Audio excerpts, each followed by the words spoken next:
tambalang kumikinang. Oliala and Diego Bandido.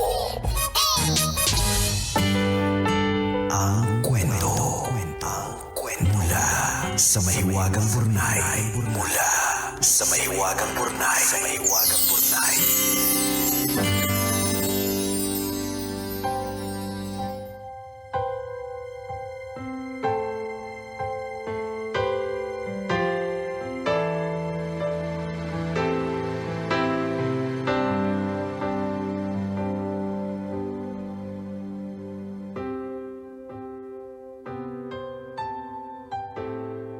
Dear kumikinang na tambalang ni Oliala at Diego Bandido.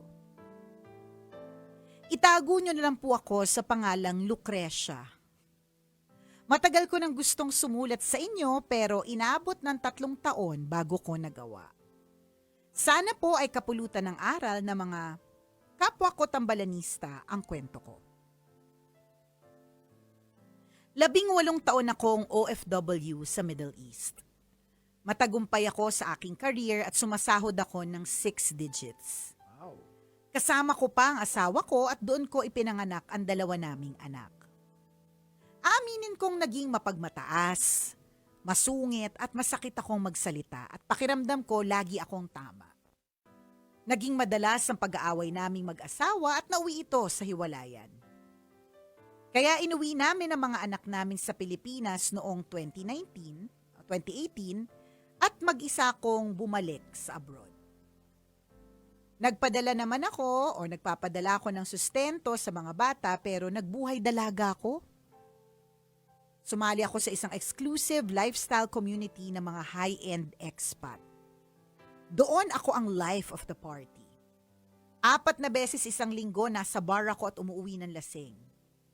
Nakalimot ako sa Diyos at tumigil ako sa pagsisimba. Taong 2021, biglang nag-restructure ang kumpanyang pinapasukan ko. Nakatanggap ako ng email na tinatapos na ang kontrata ko, effective immediately. Pwede naman ako mag-apply sa ibang kumpanya pero bigla akong napagod. Ayoko magsimula ulit. Kaya dala ang 10,000 pesos, umuwi ako ng Pilipinas. Wala kasi akong naipon dahil sa magastos kong lifestyle. Mga suportang pinansyal sa pamilya at mga bagong biling lupa sa Pilipinas. Ang tanging nais ko lang noon makasama ang mga anak ko. Alam nyo, nahirapan akong mag-adjust sa probinsya. Sa unang 3 buwan, dala ko pa rin yung feeling of entitlement. Ingles ako makipag-usap, tinatarayan ko yung mga sales lady at teller sa bangko, pakiramdam ko mas mataas ako sa kanila. Kumilos ako para makasurvive. Nag-online selling, nagbenta ng tinapay, nag-barbecue. Kapos pa din kaya nangutang ako sa 5-6 para magsimula ng maliit na karinderya. Nalugi yung karinderya hanggang tuluyan kong isinara. Sa hirap ng buhay naranasan kong magbalik ng grocery items sa shelves dahil kulang ang pambayad ko. Umila sa munisipyo para humingi ng tulong pinansyal dahil nasa ospital ang anak ko. Pakiramdam ko ay wala na akong pag-asa. Lugmok na lugmok ako. Hanggang isang araw, may kaibigan akong nagpaalala sa akin, sa Diyos. Dinala ako ng mga paako sa simbahan. Doon tuluyang bumagsak ang luha ko habang nakatingala kay Jesus sa krus. Lumuhod ako at humagulgol.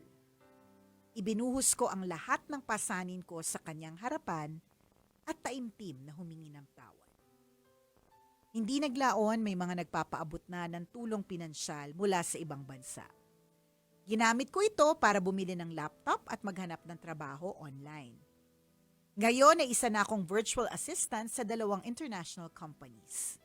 Nagkabati din kami ng asawa ko at muli naming binuo ang aming pamilya. Natuto akong maging mapagkumbaba at higit sa lahat na numbalik ang pananampalataya ko sa Diyos. Sa lahat ng pinagdaanan ko, napatunayan ko na God is good all the time. God provides and He loves us so much. Minsan, pipitikin ka niya. Aalisin ka niya sa maling landas, ibababa ka sa pinakamababa para makita mong siya lang ang tunay na sandigan. Kapag handa ka na, ibabalik niya ang lahat at papalitan ito ng mas higit sa nawala. Maraming salamat sa pagbasa ng sulat ko at sana ay may natutunan ang mga listeners ninyo. Ang inyong kumikinang na tagapakinig, Lucrecia. Lucrecia, nakakaloka yung mga Correct. pinagdaanan mo. Totoo. Kaya siguro Lucrecia ang pinili mong pangalan kasi nakakakrung-krung, Oo. nakakalurkay, nakakaluka. Oo. 'Di ba? Yung mga pinagdaanan mong problema. At hindi talaga ito madali. At lahat ng sinabi mo, Lucrecia, ay totoo. Pipitikin ka, aalisin ka sa sitwasyon na mali, 'di ba? Tama. Yung mga ganyong klase mga eksena katulad ng nangyari sa iyo. And congratulations because you're now with God. Tama. Pero sabi nga daw nila, mas nakakatakot daw kapag ka nandyan. Oo. In a way. Kasi gagamitin ka ng gagamitin. Ibig sabihin, may mga pagsubok. Pero hindi natin sinasabing, Aha. huwag ka kay Lord kasi mas nakakatakot. Ayan. Pero ang sinasabi lang is, kapag ka nandyan ka kay Lord, anumang pagsubok ang pagdadaanan mo, kakayanin mo. Kasi Yan. alam mong tinatransfer mo na Correct. dun sa may gawa ng Milky Way at may gawa na lahat ng Totoo. galaxy at nagpa-perfect sa mundong ito. Ayan, at doon natin kukunin yung confidence natin na instead na nakakatakot for the perspective ng iba, pero pag nakita mo yung grace and glory ni Lord, doon mo kukunin yung confidence na bakit pa ako matatakot? Na kay Lord na ako, siya yung Kaya may gawa nga. ng lahat-lahat Totoo. 'Di ba? Kaya doon natin naririnig na even kamatayan, even death, hindi ka na matatakot kasi alam mo na kay Lord ka na eh. Correct. So, Totoo we're happy yan. for you, Lucrecia, True. dahil, 'di ba? Dumating ka rin din sa rock bottom Correct, Yun yung totoo. sinasabi natin. Pag dumating ka talaga sa baba, tatanggalin yung kinang, tanggalin yung Lahat. mga lahat. Lahat ng tatanggalin. Tas wala ka na lang iba talagang gagawin Oo. kundi magmanikluhod. Mhm. Magtiklop tuhod at Ayan. magdasal. Ayan. So ano Kasi he ano will pang lift you up. hahawakan mo pag ikaw na lang mag-isa? Tinanggal Correct. lang lahat. Wala Tama. eh. Diba? Kaya nga sabi nila, suffering is our direct link to God. Kasi kapag ka tayo ay nagsasuffer, mas lalo tayong kumakapit. Totoo. Direkta yung link natin na, Oo. Lord, hindi ko na carry. Correct. Oo. Please carry me. Diba? Yun At yung again, ako maganda. hindi naman nalalayo again nung parang 2 Sundays ago nung nagkaroon ako ng preaching sa church namin na binalikan ko rin din lahat yung mga nangyari sa akin. So, doon ko nakita yung it's a divine discipline talaga. Ako ito magsi-share lang ako ng Bible verse na ito yung nagpamulat sa akin sa Hebrews 12:6-7. Napakaganda kasi yung sinabi, for the Lord disciplines those He loves and He punishes each one He accepts His child. So kung may pinagdadaanan ka ngayon na matindi, Ibig sabihin, ito po ay kanyang Pagmamahal. ito yung lambing niya. Oo. Di wow, ang Di ba? hirap, di ba? Oo, kasi ito, sa verse 7, sabi, as you endure this divine discipline, remember that God is treating you as His own children. Whoever heard of a child who is never disciplined by its father? Diba? So, totoo naman. Sa kung ilalagay natin sa konteksto ng mga magulang natin, kung wala silang pake, hindi tayo Totoo. didisiplinahin yan. Hindi sila magagalit kahit 24 hours kang Yes. nagagadget. Uh-huh. Hindi sila maiinis kung umuwi ka ng lasing gabi-gabi, tapos ang suot mo lang kapirasong tibak, di ba? Nicolia, Yung mga naisip Yung mga naisip Pwede ka naman nakasando. kapirasong tibak yung suot. Para mas Kapiraso na nga yung tibak eh. Ano ba yung Mas kapiraso? Nahiya ka pa, girl. Sinuot mo pa yung kapirasong tibak, 'di ba? So kung wala silang pakialam sa'yo as a child, it doesn't matter kahit lumabas ka na nakatibak at tibak lang. It doesn't matter kung lumabas ka sa bahay mo na isang babae na ang suot mo pabango lang. Wala siyang paki sa'yo. Di kita didisiplinahin. Bala ka sa buhay mo. Kaya lang hindi eh. Ano ba naman yung suot mo? Alam mo naman babastusin ka. Yan pa talaga yung suot Yan. mo. Ang dami-daming masasamang loob sa kalig. Anong oras ng gabi? Ganito ka umuuwi. Oo. Hindi lang talaga sometimes, parang in terms of if we're going to look at it sa konteksto ng magulang, it's not always gentle words that we hear. So parang with God, it's not always gentle discipline. So ano ibig sabihin ng it's not always gentle discipline? Ang pagdidisiplina, rock bottom na problema, Ayan, struggles na malulumpet, hindi gentle yun ha. Kasi yung mga pinagdaanan naman natin, tayo din naman ang nag-cause nun eh. 'Di ba? Yung May mga ambag tayo doon. mga decision making mo na pinagagawa natin sa buhay natin, kaya nangyari 'yon. Tayo din naman eh. May Tayo ambag doon din. talaga eh. Kaya kung halimbawa dinidisiplina tayo, kasi nga hindi natin alam yung ginagawa natin eh, 'di ba? So inaayos lang tsaka tinatama. Tsaka sabi 'di ba, blessed are those na talagang nakakadaan ng mga matitinding pagsubok dahil natuturuan po tayo ng endurance. Yeah. 'Di ba?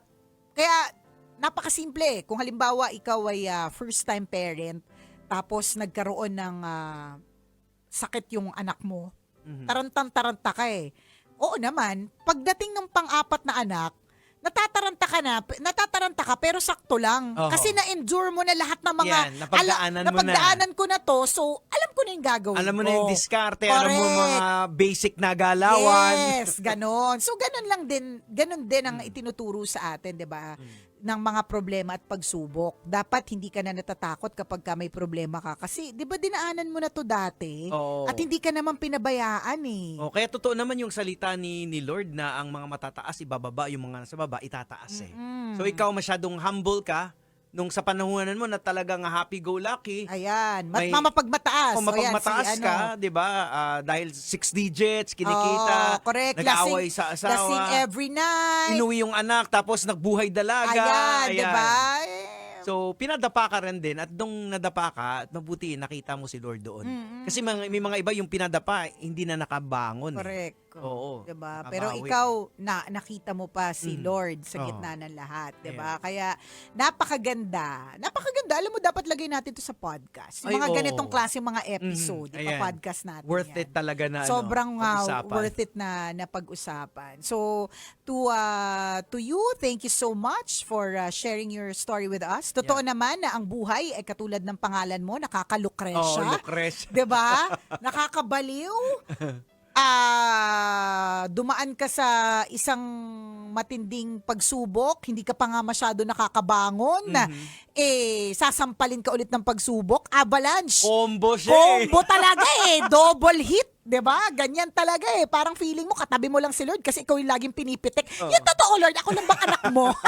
Bakit parang ako yung may Ano yun? ako lang ang may problema, 'di ba? Pruning daw yan eh. Correct. 'Di ba parang sa kahoy sa sanga tinatanggal yung mga Masasamang yung parts. mga tuyo na hindi Oo. kakaganda sa iyo. So Correct. tinatanggal niya ang para pag tumubo yung mga sanga mo, 'di ba? Bongga. Oo, marami ng Pangmalakasan butterfly ka. yung Correct. dadapo sa iyo. Totoo. And pruning is painful. Yeah, masakit siya. Imagine Kasi babalita, mo, tanggalin correct. yung mga sanga-sanga na. Diba?